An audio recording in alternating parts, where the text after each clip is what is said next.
Hello students and welcome to the class. Today we are going to study another poem from your syllabus, that is Fire and Ice, which is written by Robert Frost.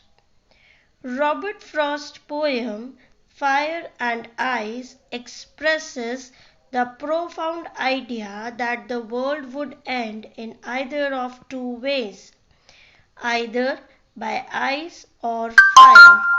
Both the components are compared with self-destructing human emotions, hatred and desire. The poem very artistically underpins the philosophy that we let our emotions rule us, and if we don't control them, they will surely destroy everything around us.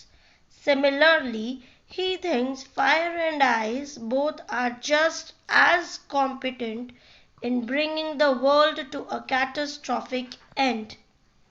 Now I will read out the poetry for you, and it goes like this. Some say the world will end in fire. Some say in ice.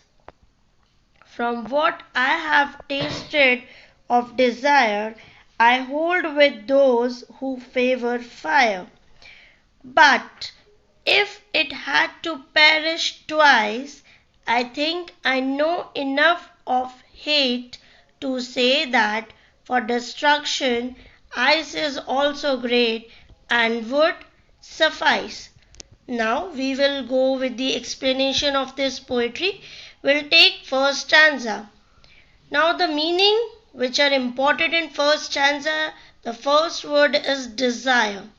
Desire means a strong feeling of wanting to have something or wishing for something to happen. Favor. Favor means approval or support. In this stanza, the poet is analyzing about the end of the world. The poet provides and deals with two possible causes for the end of the world. He considers the age-old question of whether the world will end in fire or in ice. Both the two reasons contrast each other and are equally opposite to each other. On one side of the debate are those people who are in favor of fire.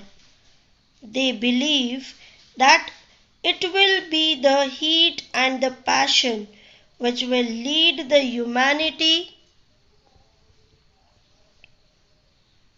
the world to end. On the other side of the debate are those people who favor ice and feel that it will be the ice which will freeze the world.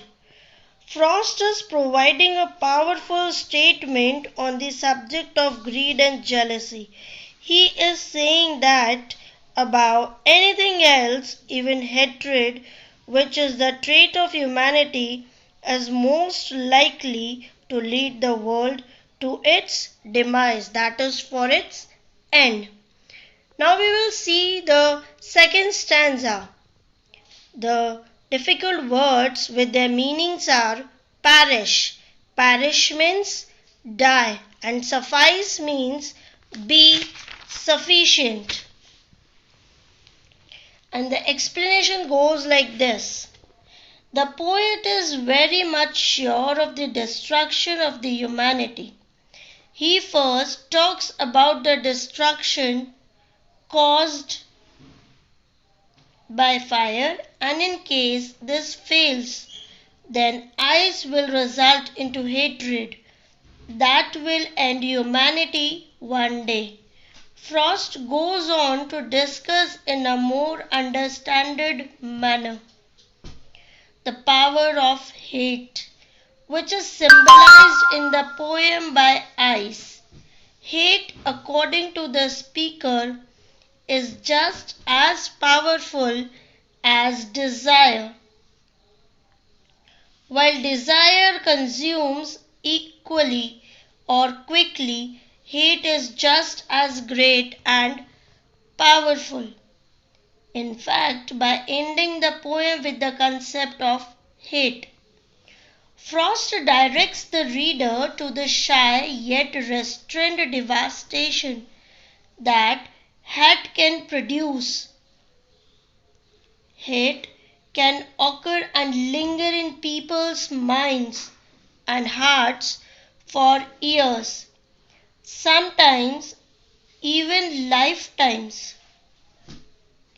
Hate is presented as having the ability to lead to the destruction of the world if it were to happen for a second time, again providing a powerful warning against his human fallacy.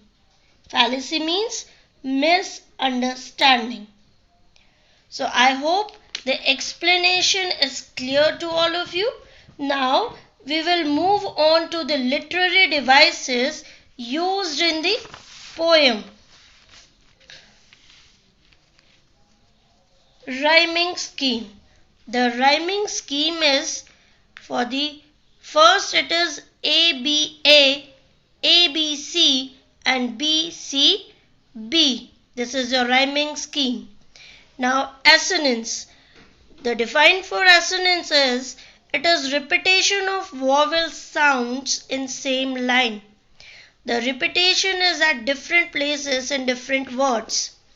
For example, the long sound of O in I hold with those who favor fire.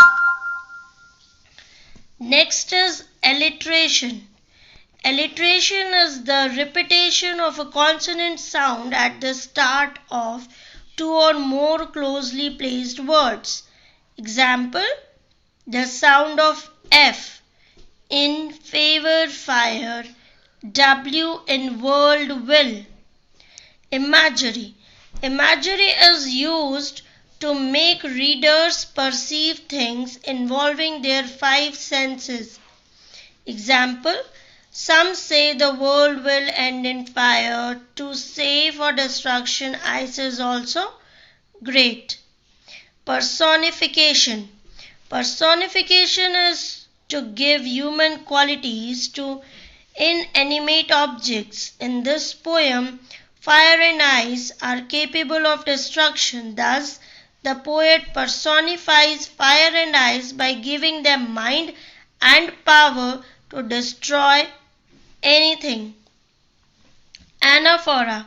The repetition of a word or expression at the start of two or more consecutive lines.